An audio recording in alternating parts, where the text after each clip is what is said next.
Hello everyone, এত বৃষ্টি দিচ্ছে কি বলবো। কার কার জায়গাতে বৃষ্টি হচ্ছে সবাই একটু মতামত জানাবেন।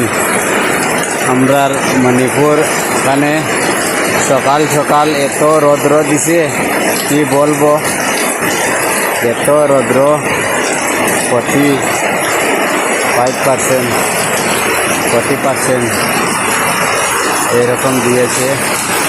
এখন দুপুর 12:30 থেকে এত বৃষ্টি হচ্ছে কি বলবো, কিচ্ছু দেখা যাচ্ছে না। সব কিছু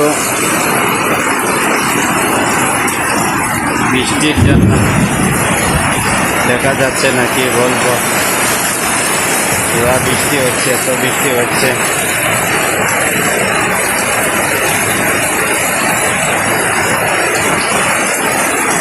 তো বৃষ্টি কার কার জায়গাতে আজকে দুপুরে 12:30 থেকে 1টার মধ্যে কার কার জায়গাতে বৃষ্টি হচ্ছে সবাই একটু মতামত জানাবেন। মণিপুরেতে এত বৃষ্টি